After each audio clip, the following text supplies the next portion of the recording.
It's 7 o'clock. We're calling to order the Board of Appeals meeting for April 13th, 2022. It is now 7:06. And the first case on the docket is Dennis Ingram, Scott Nolan, case 222, map 94, parcel 94, 178 Woburn Street. They're requesting a special permit under 6.6.7.7 for the groundwater protection. Do you have anyone here on behalf of the applicant? Come on up, sir. You can sit right here. Come on up. What's your name, sir? Okay. All right. Tell us what you're looking for. Yeah, we're looking for a special permit for doing runoff through the septic system. So designed by engineer. I figured you have all the facts on that system. After that system is installed, you should have total non-recharged area. This is the non-recharged area. Okay, before we open it up to comments from the board or the public, what's the town engineer and the planning board? So the town engineer states that the plan and calculations have been provided to the engineering division that demonstrate the infiltration depth and concern proposed site are adequate to meet the purposes of the groundwater protection district. Thus, the engineering division recommends acceptance. So the engineering department is an approval. What about the planning board? Planning is also to recommend approval of groundwater recharges proposed to mitigate the impervious area of groundwater protection. Okay, so we have two approvals. As my usual want is, I'll open it up to the board for initial comments or questions, then open up a public hearing, and then take it back here. Anybody here have any initial comments or questions? Seeing none, I'm going to open it up to the audience, open the public hearing. Anyone want to speak on this? Go ahead, ma'am.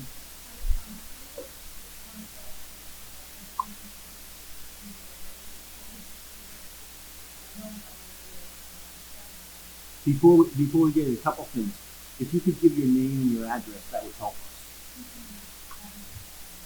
Okay.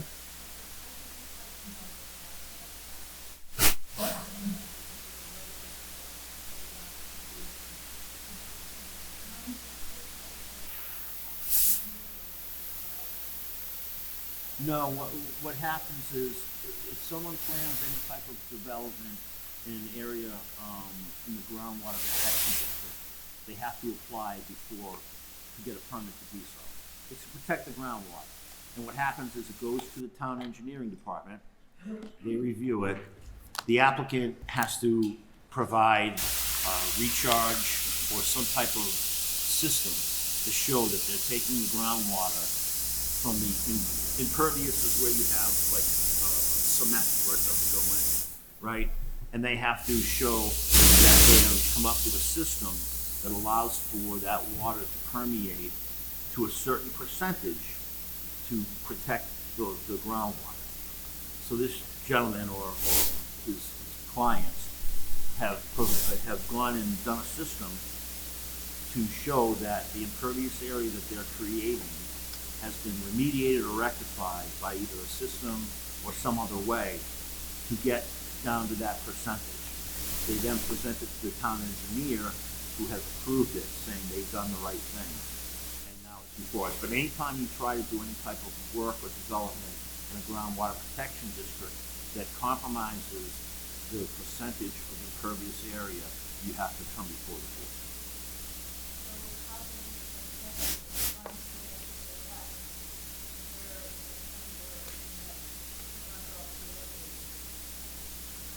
They have different systems. They have recharge areas. Recharge meaning that where the water comes down, it's recharged into the groundwater, so it's okay. Or they'll go and so if they have to pave a certain area, they'll go and they'll remove pavement from another area to make up for it. So there's different ways of doing it. If you can explain it.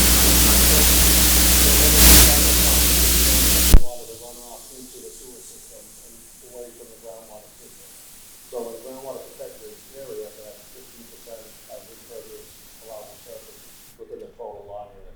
So if you go over that amount, you have to show how you're going to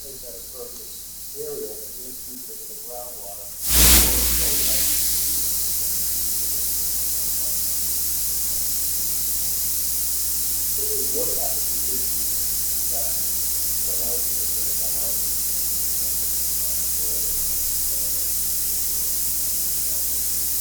those are kind of good to protect that thing and then that water right off the fact that the existing environment is different system. System design for the use of the generation, that's big.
With little information, we just thought, ooh, this might affect our home and, get more water we don't want. No.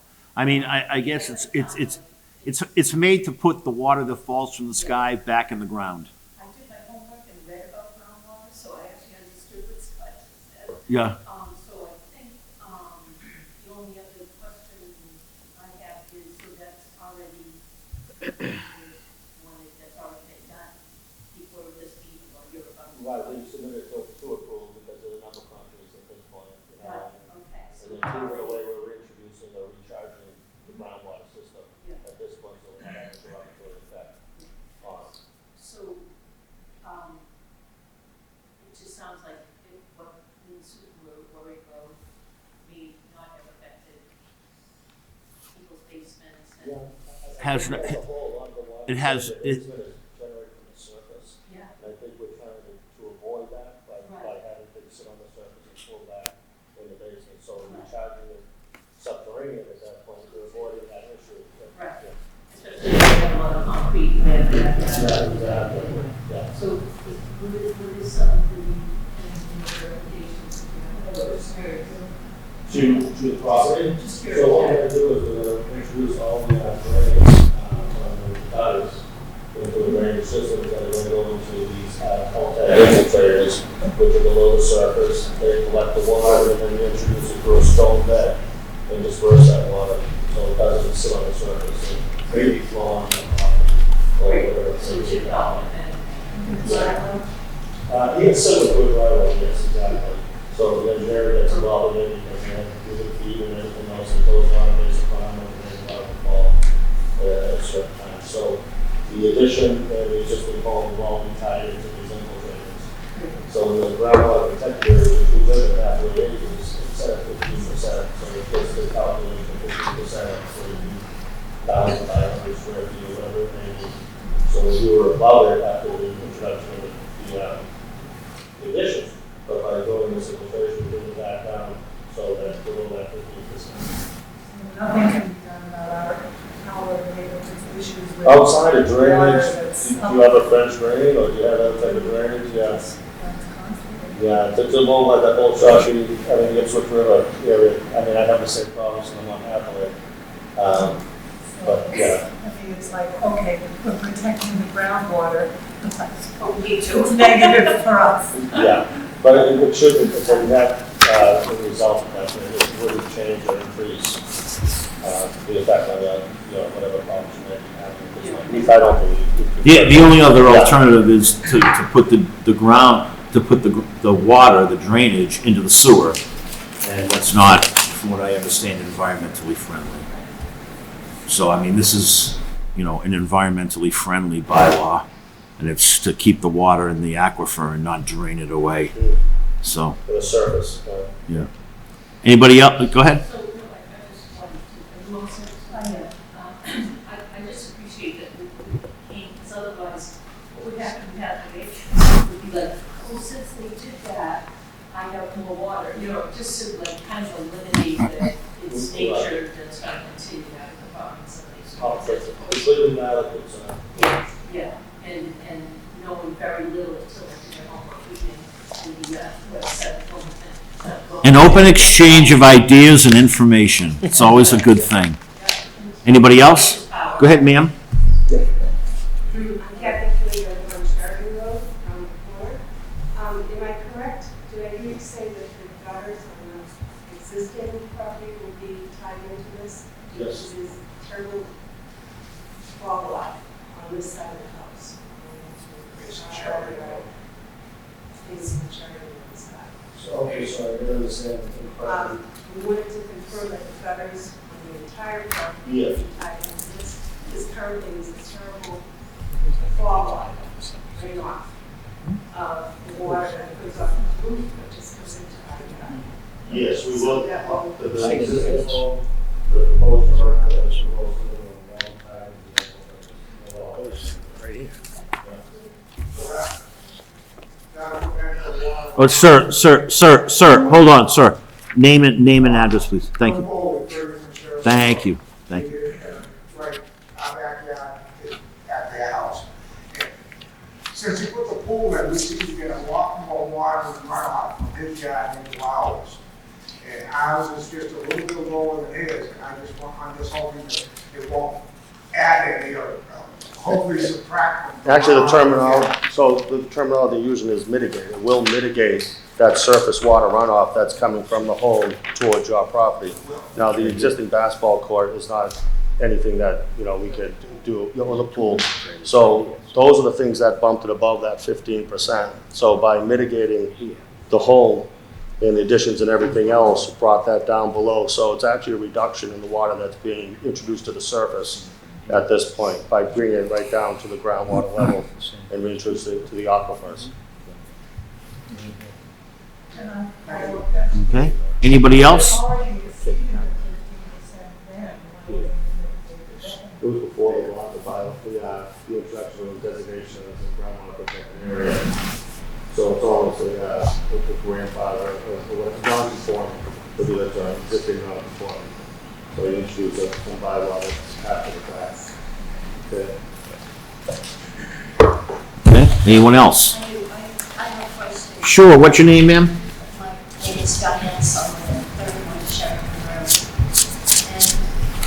And since this property has put in a very large pool, and in the basketball court, his backyard is non-porous. A great deal of it is non-porous. I'm concerned because I have runoff from his property to my backyard, all the way down, and it comes from the street to past his property. There should be another drain there, and there isn't. The drains are too far apart from the road, and the runoff from the street going down, because our elevation water just runs, through his property and not into mine, and it doesn't help. Our drainage is very poor. We need help. I have pictures. No, I hear you, and I can sympathize with that. The whole idea of the groundwater protection bylaw, though, is to put the water back into the ground, and it's going to go, I guess, where it's going to go. I've never But had that's- so much water in my yard. But that, you're saying that there's a lot of surface water even generated from the surface of Woburn Street itself. Woburn Yeah, Street and yeah, so it's pooling and going downhill at that point. And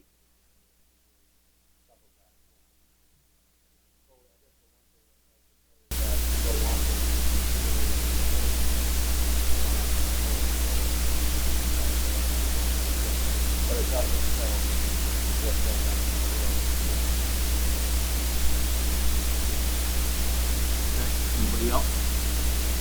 All right, I'm going to close the public hearing, but you have the board and deliberate.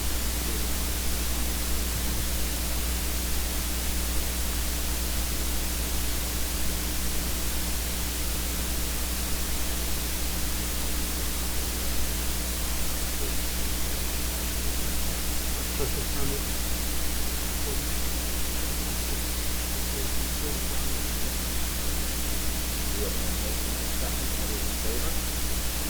Thank you so much. Hey, Scott, you were very helpful.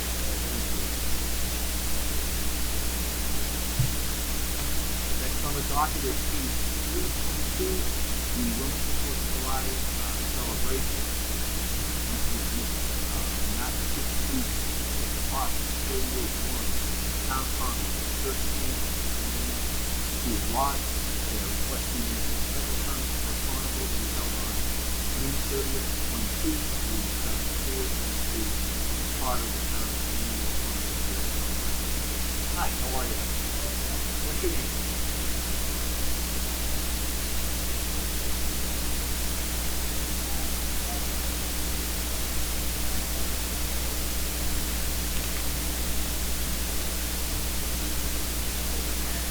He's too young to retire. Come on, man. If I can't retire, you can. Okay, there you go. Perfect.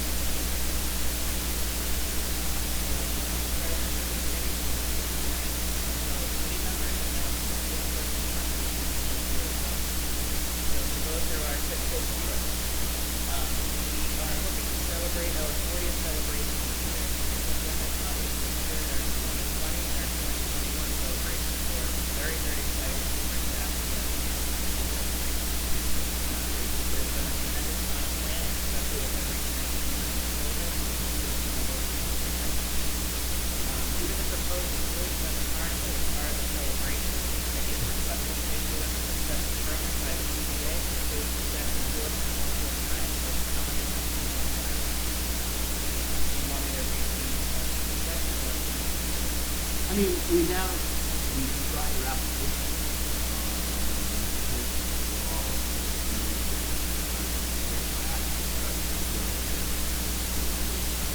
My only question is, what if anything is different? The last few years have been, yeah, but the couple of years before that,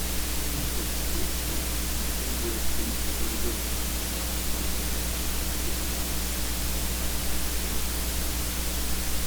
It's been everything appears to really well run the last few years. Is there any changes between then and now and what are? Sure, so let's highlight a few of those. The first relative to days for your system in the year 2012.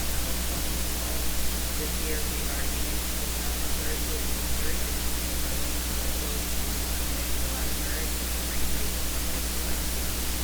Thursday and Friday will all our typical hours at 6 p.m. to 10 p.m. Saturday, the year Wednesday, we have 8:45 and 3 celebration. Sunday will be 10:30.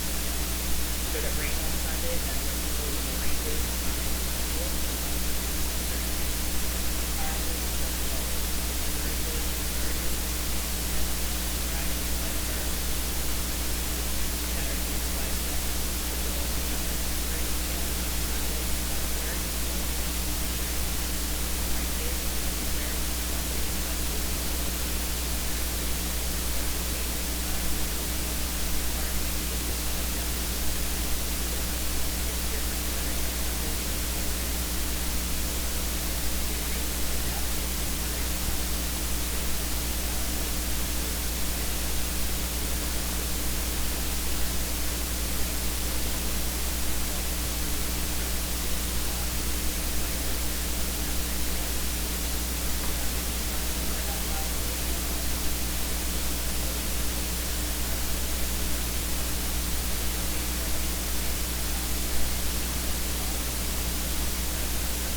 So,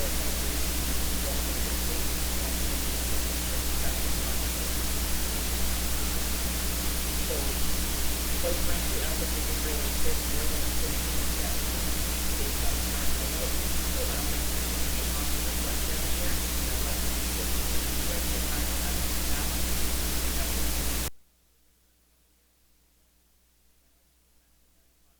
To the town and to those that enjoy the celebration. Anybody else have any comment?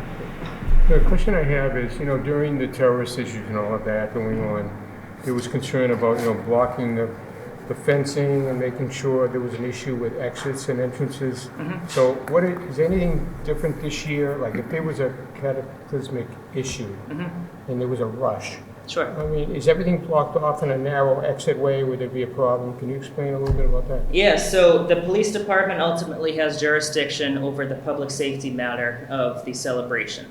The carnival is laid out in a way that we have exit lanes, we have travel lanes, so in the event that we need to get an ambulance in there, there's adequate room. Typically in years past, on the larger nights where the attendance is typically larger, the town does bring in heavy equipment to block off some of the streets. I can't say that'll happen this year, but certainly given the world's current climate, I assume it would. Again, we meet with the police department as we get closer to the celebration and we go over the same plan with them, and it's their ultimate call on how they want to do the public safety matters. But in terms of the neighborhood, we'll be providing the snow fencing on the neighbors as we have in years past. We're happy to take in any requests from the neighbors. If there's a one-off matter, we could work with them and the Department of Public Works so we can make sure everybody's satisfied. Enough trash barrels around there. But again, in regards to your public safety comment, we ultimately leave that to the police. Anybody else? I mean, I guess I'll give you my comments. I live there. I've seen it. It's been run very well up until the last year where they didn't have it at all. The only things that I take away just from looking at it now, the rides, I mean, we granted 14, I think at one point, and they didn't even we granted 15 and they didn't even use the extra one. Mm-hmm. So I don't necessarily see why we need to increase the rides. I mean, that's one thing right off the top of my head. I'm like, if we gave them more a couple of years ago, they didn't use them. Why are they looking for one more now? It's a pretty tight spot. So just looking at this, an overview, I think the extra ride is not necessary. I don't have a problem necessarily with the increased hours on the nights of the big fireworks. I mean, believe me, I've been there since 2005. It's a S show that night, okay? So, I mean, an extra half hour to let the carnival make some money, I don't think it's gonna be that big of a deal because up until, 11 o'clock, 9:30, 10:30, 11 o'clock, it's crazy. So I personally don't have a problem with extending the hours on that big firework night to 10:30. I think the smaller firework night could probably remain the same. I mean, that's more of a local Wilmington people night, and I think 10 o'clock is probably reasonable. But the main objection that I have with this is the midnight breakdown. I mean, I'm thinking right now, there's a family with 2 very young kids. There's my dog would be going out of her mind till midnight every night if they hear the bang, bang, bang, bang, bang. Why can't you break it down the next day? I mean, I just think that makes it, again, it's been, the last couple of years have been good. I mean, there haven't been any problems. I don't know if you have something that's working, why mess with it? So if we can do the breakdown the next day, during the day, I think that would be less imposing on the neighborhood. The increased hour on the big fireworks night, I have no problem with that. If that's the way the carnival is going to make some money and the town, the groups can make some money, that's fine. On that night, on the small fireworks night, it's not that big of a deal anyway, and it's local people. So I think that 10 o'clock could probably work for that. And the extra ride, I think, is just not necessary. I just think that it's run so well with what it has that I don't think we've given them in the past extra rides and they didn't use them. So why jam it in now? That's just my feeling. I'm trying to be reasonable. I want everyone to enjoy themselves. Last few years have been great, and I'm worried about creep. Like Jackie said, I'm worried about creep. Every year it goes 10:30, then 11, then you add this, then you add that, then next thing you know, who knows? I just don't want to mess with what's been a good thing, actually, and I didn't think it would be a good thing. So that's just my take on it. I don't know if there's anybody else on the board that wants to talk now, or I'll open up the public hearing. May I answer some of those questions? Sure, absolutely. If I could pass it off to Peter, he's with Cushing and Eastman. Pete, can you address the ride number in regards to years past that you guys been? Yes, I mean, it could be a matter of parts. It could have a breakdown the week before, and something could be planned to go and it doesn't. So the year that we were one shy of what the permit was, I don't remember the particular issue that year, but I'm on any event of this scale, we're gonna try to have enough equipment to put the volume through. But at the end of the day, we have to make enough money so the event's worth our while. We have to turn over enough money to the 4th of July committee so they can pay their bills. And yeah, it's a pretty simple. And I'm sensitive to that, which is why I'm not adverse to extending the hours of operation on the night of the big carnival, on the night of the big fireworks. So that's where you're gonna probably make your money. I have no problem with that. I mean, I don't want you guys to, I want everybody to make money. That's not the thing. I'm just concerned about the site, it's really tight. The site's more than suitable for probably 5 more rides. Yeah, but that's, as long as I'm sitting on this board, that will not happen. Yeah, I'll tell you right now, as long as I'm sitting on this board, that will not happen. So I'll just don't put that out of your mind, okay? Yeah. Unless they take me out, which they might. But I think that it's worked well, and I think that you just got to be careful of the creep. That's just my opinion. I understand you want to make money. I'm all in favor of it. I really, really am. But I just think that it's worked well the way it is. But I appreciate your comment. Anybody else want to?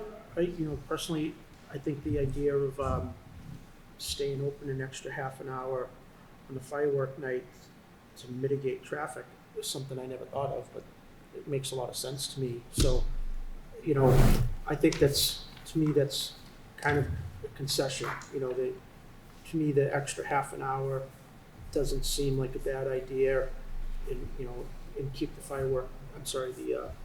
ride count where we've had it, and Makes give sense. them the hours. So Because you know what, Tony, I'm there, and let me tell you, there are people and they're not doing ill will, believe me, but there are people in my yard that night of the big fireworks until 11 o'clock at night, or 11:30 at night. They're not hurting anybody, but it's a mass of people. And if they want to leave the carnival open for an extra half hour, and that can kind of either, maybe mitigate that a little bit, or allow some people, hey, you know what, we're not going to leave right away. We'll go on our ride for an extra half hour. It doesn't matter, because up until 11 o'clock, there's activity. And then interestingly enough, it shuts down. It goes from all these people to nothing. Right. So that's why, I'm looking at it and I'm like, look, I don't want to hurt the business. If they can make a little extra money and it really doesn't have a negative effect one way or another, I'm in favor of it. So I agree with you. And I think keeping the ride count 15, with everything going on, a little extra open space in there isn't gonna hurt things. Anybody else before I open up the public hearing? Okay, I'm going to open up to the public hearing. Does anyone wish to be heard? Name and address, please. Ma'am? Suzanne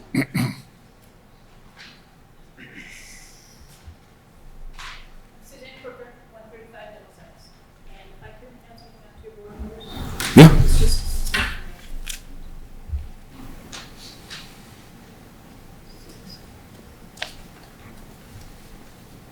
So, what I've handed out is a spreadsheet. Who is she? Which shows the carnival from 2016, its first iteration at this point. And when the carnival came to this point, in 2016, the town was very conscious of the fact that this is a residential neighborhood. And we took great care in keeping it family friendly application was. It also limited the hours of setup and breakdown as part of the application. That template has been a good blueprint for going forward. As Bill Belichick said, it broke. Carnival has ended at 10 p.m. and no later every night since its move to the neighborhood. Although in the first 2 years, in 2016 and 2017, it ended at 9 o'clock for 2 of those years. We would like that to continue. The rides being capped at 15 have also worked, noting that in 2019, 15 was the limit, although only 14 rides were used for 3 of those days. If you look at the spreadsheet, you can see that each year there is an increase in rides and hours, including starting at noon on Sundays, which has never been. When we first saw, my husband and I first saw this application, we noted the increased number of hours and rides and the hours for breakdown until midnight in a residential neighborhood that is not residential, not reasonable for us. It's an area with young children and elderly, including myself. It seems that every year there is a creep, another hour here, another ride there, until at some point it becomes unmanageable. This is not a shopping center or movie theater parking lot, where an increase in rides and hours doesn't matter, but if you are a resident. In the years since it's been at the Swain, many people have families have commented that they like it small enough to keep track of their kids. It remains a small town feel that way. The issue of past assaults and dangerous incidents, like the carnival, is why we appreciate the smaller. Once the number of rides and hours are allowed to be increased, that would be hard to do with the influence of the minimum fee. When the carnival broke down the last time it occurred in 2019, they did so up to and beyond midnight with loud exhaust and interference. There was no time limit. I expected 10 p.m. to be increased. As Mr. Barron stated, break down the next day. Since there is no smoking on the Swain or the town common, we request that signs be placed near all the garages in the neighborhood so that it does not become a backdoor smoking zone for everyone to smoke there and to leave their cigarettes. So those are my basic statements. In my spreadsheet, it shows that the very first year of 2016, there were only 25 hours. And now this year, and in the 2020 application by the same committee, there were only 24 hours. And this year, you're asking for 29 hours. And it seems to come up increasingly here. And the same with the rides. The very first year, when it was run by the town in 2016, there were 12 or 14 rides. Okay. Thank you, ma'am. Anybody else want to be heard? Sure, ma'am. Sure. My name is Lisa Ferranti. I live at 2 Powerhouse Circle in Wilmington. Sure. I've been literally thrown stone into the parking lot. My backyard across the July 4th yard. I'm not against the events. I'm against the location of this carnival that was proposed to be a temporary site while the high school was being built, I'd say, 5 or 6 years ago. The carnival is really a huge noise disruption to me and my family and my neighbors. I'm also speaking on behalf of the Tinsleys who live right next to me. They have 3 young boys. And the party doesn't end when the carnival ends. There's always kids hanging out. There's always extra firecrackers going on. I have a dog too who is very sensitive to the firecrackers. I also babysit my 2.5-year-old who is sensitive to noise. It is the breakdown and the setup of the carnival that lasts more than just the 4 days of it being held. The last time it was held, we were told, the generator would be a soft generator. It was not a soft generator. It was a very loud generator. I don't know if anything can be done about that. We also have the thriller rides up against our side of the neighborhood. So they were actually, facing our living rooms and our bedrooms. And it's really impossible I have a sunroom that I look out at from that view, and I can't enjoy it for at least over a week. It's just a very loud event, and I don't understand why other locations are not being sought after for this. So maybe someone could address that, along with, I appreciate everyone's care in trying to get things cleaned up, but it's never really cleaned up. Trash flows into our backyard. We clean up this sort of a strip of forest between, our backyard and the parking lot. We're constantly cleaning it up. So yes, they had like an orangey fence there before, but it really didn't do a heck of a lot for the lights that are bombarding us all night. So if anything could be done to get those rides in a place where they're not facing the backs of houses, that would be, and there's ways to do it, I think, because there's no houses near facing the Gazelle, and maybe some of the thrill rides could be moved back there. Maybe the strip near the 4th of July building, that area could be just for parking, or just for the games, and not for like thrill rides, because, I don't think that 2 or 3 houses that are really close to that parking lot should pay for everyone's entertainment for that week. And I'm all for, like I said, the 4th of July committee is wonderful. It's been wonderful in the past. I am just really have an issue with the location of the carnival. I don't think it should ever have just continued on in that parking lot. I mean, maybe the high school parking lot is as big of a space.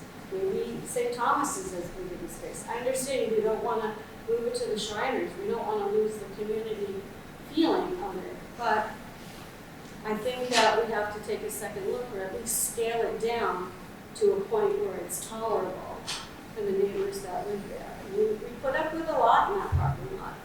And this is just the only thing I've ever spoken out against, because I've just, had my fill of it. I don't think it's right to just have it in that spot, just assume that it's okay. So I'm just here to say it's not okay with me. I appreciate that, man. And I will share one of your comments, or agree with one, and maybe try to mitigate the other. That parking lot, there's a lot of greasy stuff that happens in that parking lot. I agree with you. It's not just the carnival. There's year round, there's nefarious stuff that I think that goes on in that parking lot.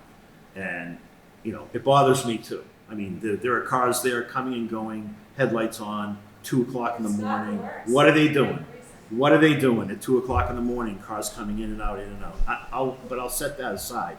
But I do think the committee has tried to put the larger rides on the inner perimeter and the child rides on the outside. You're still going to do that, right? Yeah, the intention, and to address some of your concerns right there, we are trying to keep a lot of the family attractions in one congregated area. And that makes it easier for parents to watch over the kids as they bounce around from ride to ride.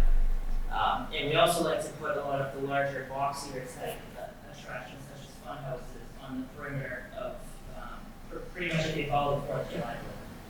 So it's on the Potter Circle side. I can also address that generator question on behalf of the carnival. They invested in new equipment since the last time we had the celebration. They're low emitting and less noisier type pieces of equipment. So hopefully that addresses some of that. We will certainly work on that trash problem. That's something that I thought we had a good hand on, but we'll continue to work with that. But yeah, I think the carnival will be laid out in a similar manner. There's only so much mixing we can do with that parking lot. If we move the rides from facing one side, then we're going to be facing School Street, where we also have houses. So I think we're forever going to run into that issue. They have a buffer of the street between them. Sure. I have a buffer between trees. So we will try and engineer a design this year so we can try and mitigate some of that with some of the trailers to have off between Powder House and the actual midway. So we can try to mitigate some of the lights, some of the sounds. We'll do our best. We hear your I concerns. appreciate that. I remember staring at a Ferris wheel need some salt and pepper, right? Last night it was happening. And the porta potties are right near our house as well, so. I stand firm with you on the breakdown. I mean, the midnight breakdown. Yeah. There's gotta be, you know what? Have your guys just come in the next day and take it down. I mean, I understand they may have another gig somewhere else and it may be easier just while you're there, get it down. But the breakdown, I think it should be during the daylight hours on the second day. That's just my opinion. You know, I have a comment, just to follow up on hours. And it's just looking at, you know, starting in 2016, I think that, you know, the extra half an hour we could talk about, but the increase in hours to me is, I think, attributed to the fact that there's 2 weekend days this year. You have Saturday and Sunday versus like a carnival starting on Wednesday and only having 1 weekend day. So and if you go back and look at them, I think a lot of the years that had the 2 weekend days, you get 3 or 4 more hours because you open at noon twice. So, you know, the increase of the extra half an hour on the 2 nights, to me, is really the only question. Let me ask you know what? You just made me think of something. Sunday, you're talking about opening up at noon, right? Both Saturday and Sundays. But I'm thinking, I'm focusing on Sunday. I know St. Thomas, I think they have a 12 o'clock mass. I'm assuming you guys are still using them for parking and shuttling, right? How is that gonna work We out? have had numerous Sundays in the last several years for the big night. And we meet with the priest or the administration in St. Thomas, whoever's running the facility, a couple of months out. We request permission of the parking lot. And it's never really a problem because from like, you know, 12 p.m. to 3 p.m., that's typically the times when it's not as busy. Right. Once the evening starts to set in, that's when the parking lots fill up. Quite honestly, St. Thomas has only filled up twice in the last 4 years. Isn't that a shame? You mean for the carnival or for mass? Well, but with the exception of the big night, St. Thomas never really fills up. But this year, the big night will be on Sunday. There won't be any masses on Sunday evening. We work with the administration, like I said, in advance, and we coordinate, especially around funerals or baptisms, things that absolutely have to take place. The priest is generally very willing to work with us, and we look forward to working with them again this year to make sure it's successful. But we also will be doing the shuttles again. The shuttles have been very successful in years past. We have about 4 or 5 pickup locations throughout town, so folks can park at different schools, and we'll shuttle them down to the celebration to alleviate traffic throughout town. Gotcha. Okay, anyone else from the audience wish to be heard? Sir? Andrew Stewart at 136 Middlesex Ave. We have a 1-year-old and a 3-year-old. We're very sensitive to the later hours. Like going already till 10 p.m., later, that's really disruptive to our lives. So we would really appreciate not having that push for 4 hours, even a half hour on the late night. Like, we don't want the noise, the lights, and things like the noise keeps going on for a while longer afterwards. So the shorter that is, the better for us. Like, our kids don't go to bed at 10 p.m. for 1 and 3. But this is going to be very disruptive for our life. And especially with the night, that would be really problematic for a lot of reasons. The generator issue of it being both loud as well as like smells and exhaust getting ready to our yard, as well as I think there was a generator that was running for 24 hours of the day, so that we could hear, which you're not, so I'm remembering this correctly. So if there was a way to not have a generator running 24 hours of the day, we would really appreciate that. Also disruptive, noisy. I know there's someone on site and they probably need power, but there's alternative ways that you can deliver power. So refrigeration there. It's for refrigeration. Sure, there's alternative ways to deliver. Besides having a generator running, and it's really not great for the environment. It's all the power is there for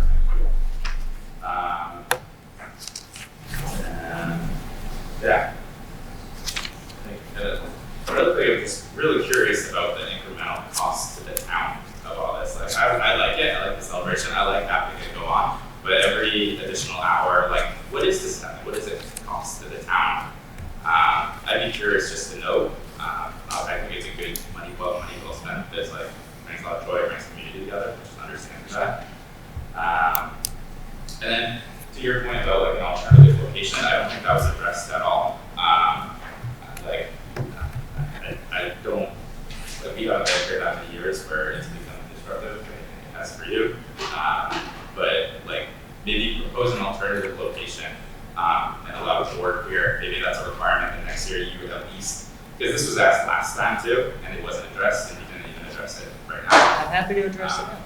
So maybe there's a requirement that alternative locations are sought out in the future. From what I understand, anything involving the new high school is verboten. It's like the Fabergé egg. They will not allow anything on the new high school, the lawn, the whatever, the parking lot has this and substratum, and then, you know, the field is like this turf field. So I've been down this road.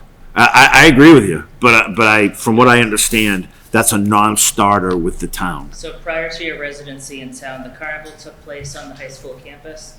When the new high school was built, it was built in a different position than the current structure. So the previous structure allowed for a big field in the back, where we had a massive carnival, and the fireworks were shot directly off of the high school field. To Mr. Bierman's point, there were all different things, I guess, engineering elements that went into the new building. And the turf especially prohibits anything from being out there, and we can't put anything on the campus. The general high school parking lot now has traffic islands in it, so it prohibits large equipment like rides. I'm not saying that's the location. Yeah. I'm just saying I'm not getting to it's this. an alternative, and that's part of the requirement to like say this is an alternative. It's not just this one location. Be thought about it a little bit. And presented that. And in 2015, there's recorded minutes and recording videos. There was a large search that we undertook with the town, the committee, several officials in town, and it pretty much came down to one location, and that was the Shriners. Down Fordham Road, there's the Shriners, and the Shriners owns a massive parcel of land up top. And we held the carnival there for about 2 years while the new high school was being built, and it just wasn't a success. So that's why we're back where we are now. We sought after every piece of property in town that we could possibly go after.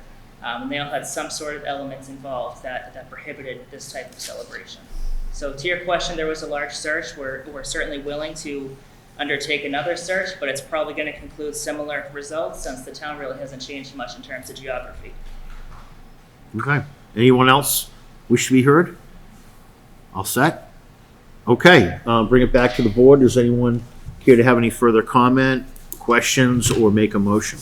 I do have one question that came up during when we were talking. So, I'm interested. So, like after the carnival ends,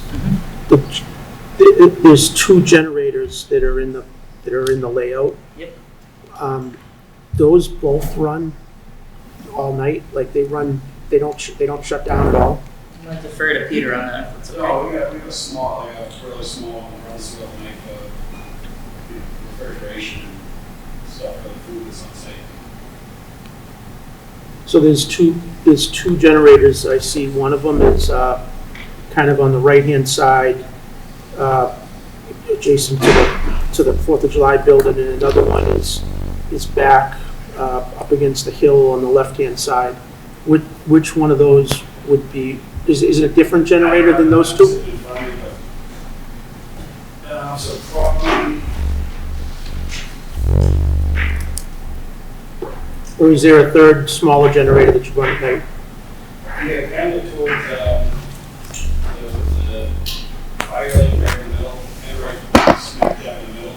And maybe some other noise complaints from years past. We just bought a $250,000 generator that you could virtually can't hear, smell, or. So there's another generator that you run at night? Yeah, like a reefer generator.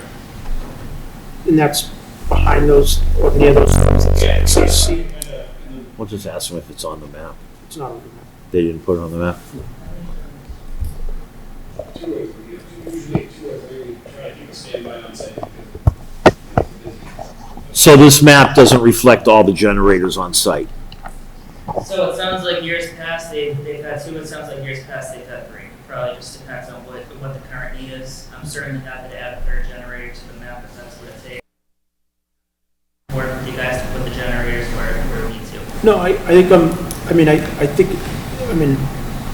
it's a valid comment that, to have a generator run all night long, if you can hear it, I guess that, to me, is something that I'd be interested to see if that can be mitigated. Yeah, To me, that's, we will absolutely put the generator that runs during the evening hours in the best area that will serve the residents. So that's right.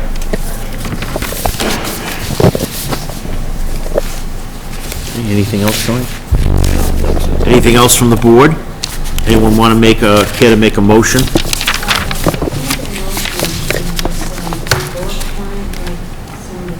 The motion is yours. If you want to make a motion, based upon what you think it should be. make it for discussion. Yeah, you can probably make it for discussion. So in other words, make a motion bullet pointing whatever your issues are. We can discuss it, and then if it sounds like we've come to a consensus, it can be made as a regular motion. Okay, so I'll make a motion to permit the 4th of July celebration to the request of a special permit for the carnival to be held on 6/30/22, 37/4/22 as part of the annual fun 4th of July celebration, with the changes limiting rides, cannot be more than 15. The time frame that to not have it end at midnight, but to For the breakdown of the, breakdown, okay, have it on Sunday. Monday. Monday, yeah. Monday. Yep. Monday. And that extra half hour, I would be amenable to. The extra half hour on the night of the big fireworks. And, So, just so I'm clear, and correct me if I'm wrong in your motion is to approve the permit, restricting it to 15 rides. The breakdown is to take place on the Monday to alleviate the midnight breakdown, and to keep the hours the same as before, with the exception that they can go to 10:30 on the night of the big fireworks. I'm in agreement with that. So on Saturday, July 2nd, what time should the carnival shut down?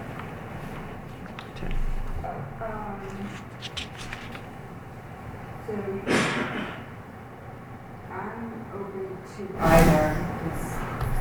If you're keeping it the same, but it's your motion.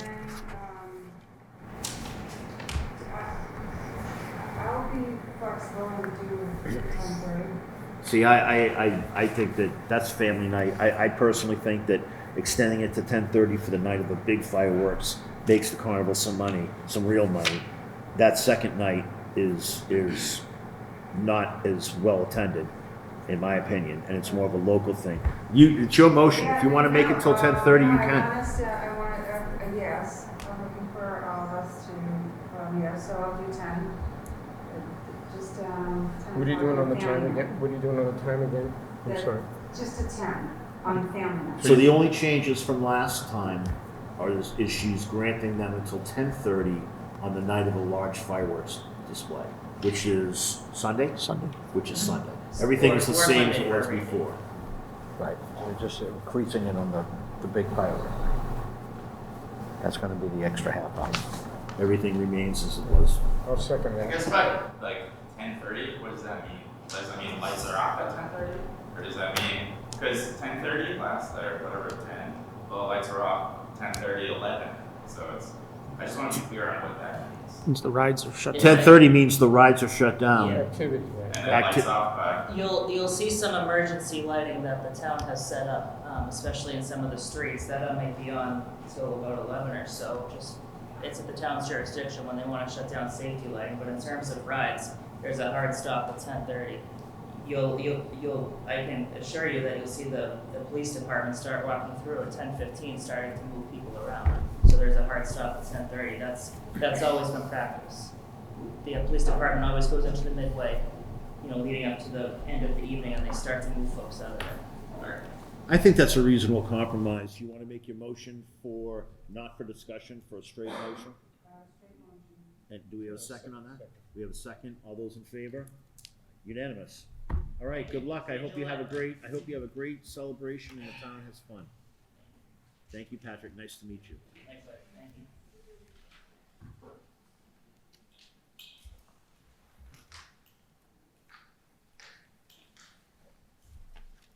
And then the last matter on the docket is case 422. Let the room clear. That's Stephen Paolini, trustee, map 69, parcel 24A, 13 Beeching Avenue, requesting a variance pursuant to 5.2.1, 5.2.2, and 5.2.3 to allow an existing dwelling to remain as situated on a lot containing insufficient area, frontage, and lot width. How you doing, attorney? Mr. Chairman. How you doing, Counselor? Good to see you. Attorney Robert Peterson for the applicant, Stephen Paolini. This is one of the most unique cases I've encountered in my 37 years of You always say practice. that, though. No, this is, Dan, this is. I believe I submitted a synopsis with my application. The Paolinis have owned this property for over 50 years. In 1972, they purchased an additional piece. Their existing house is on Land Court lot number, and I believe the plan was submitted with my application. Their existing house is on Land Court lot number 1076. It contains 8,750 square feet of land. In 1972, the town of Wilmington deeded to Mr. Paolini only Land Court lots 587 and 588, which are 50 by 100, and behind the existing Paolini dwelling. In that deed, no reference was made to the fact that this was a Land Court parcel. It was just identified as the assessor's map. And that deed was recorded at the registry on the recorded side, not the registered side. 8 years later, the town re-recorded a second deed to Mr. and Mrs. Paolini and referenced the correct Land Court parcel. In 2009, when Mrs. Paolini's health was failing, I transferred both parcels into the Paolini Family Trust in anticipation of Mrs. Paolini going into a nursing home, which eventually happened. When Mrs. Paolini died, Stephen went to deed the property to his sister, who lives in the house with her husband and her children and Stephen's brother. My title showed that the second piece was actually land court, and that the second deed was recorded in 1978. That never made it into the trust. And if you look at all of the documents that accompany that, when you buy land court property from the town, you get a low value tax taking deed, which the land court will take. But the certificate of title, the title in the property always remains with the original owner, because they always will have an equitable right of redemption to come back and pay the taxes. If you look, for instance, on the sewer plan that was used when the sewer line was put in, I think the Paolini parcel is circled. It says Michael T. Hurley, land court case number, and it has his certificate number. Underneath it, it says tax title, William Paolini. And on the order of sewer taking, when the parcel and the parcel owners are identified, it also says William T. Hurley. So that parcel will, even though the deed is in the Paolini's name, record title is not in their name. So they paid $500, they attached it to the back of their house. And because their lot's not 10,000 square feet, the doctrine of merger attached the 5,000 square foot to the 8,750 they own. So all they're looking is to refinance the house on the existing 8,750 square feet that they had at the beginning. They're not looking to subdivide, they're not looking to move anything. The backyard is always going to stay there. If the house is sold, they just are unable to deed it, and they're unable to refinance it. Can't do anything without putting the house back on the 8,750 square. Because of merger. Correct. Correct. And I'm surprised that you haven't had a case similar to this, because this is the second time that I've encountered this same issue in this area. In the first time, because the remaining parcel was over 10,000 square feet, the buyers of that parcel just elected not to take title to the tax title piece. Has the tax title been taken care of? I'm sure it has, right? Has the tax been paid? Oh, they're going to continue to pay taxes on it, even if you grant the variance. They've been paying the taxes on it since 1972.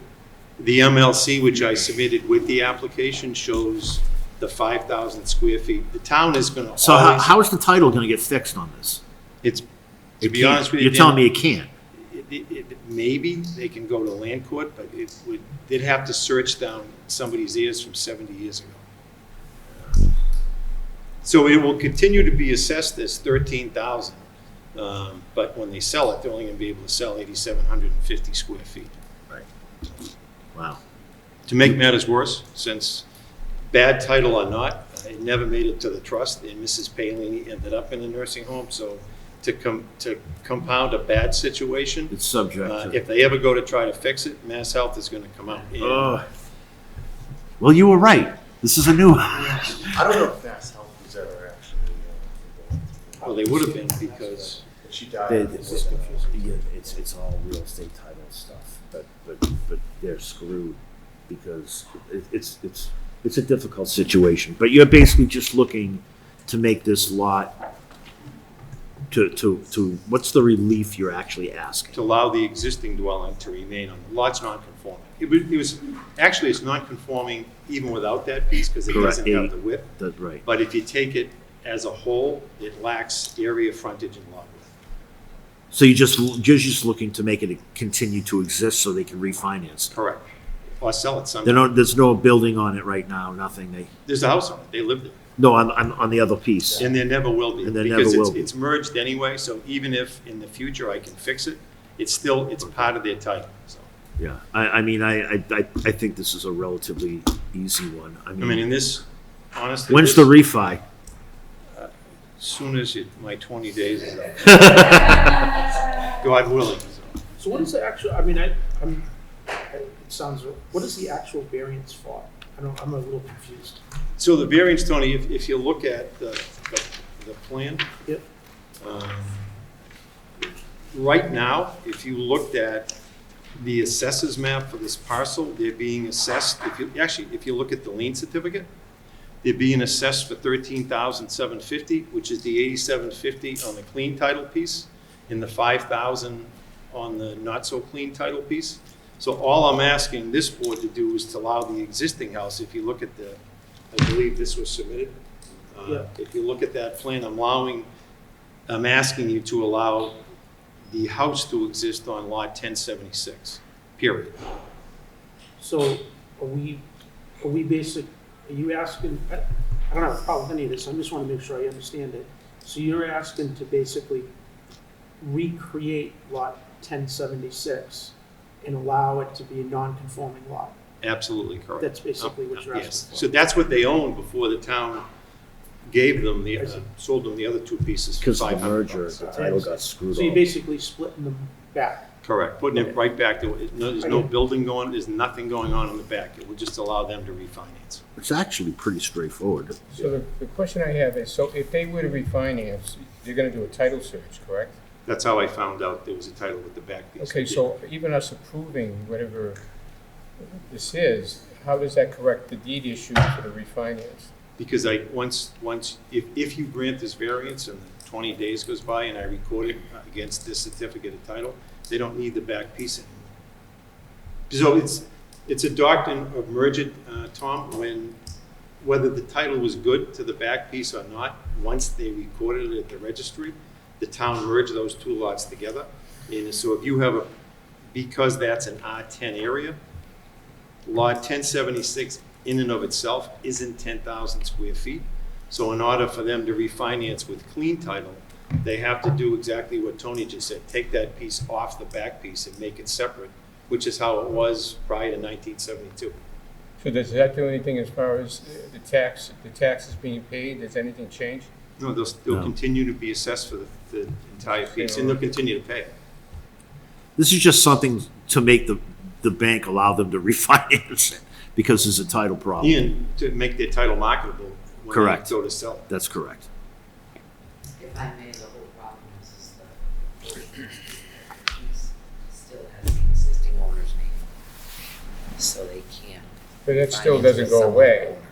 It It still will stays, Hurley still stays, right? It really stays forever. Yeah. Unless they spin. So there's no correction there. No, and that's Whatever why, we're doing is not gonna correct that. no, that's why I'm asking it to be taken off. Yeah, perfect. Okay. Well, let me just open it in case anyone wants to speak on it. Public hearing is closed. Bring it back to the board.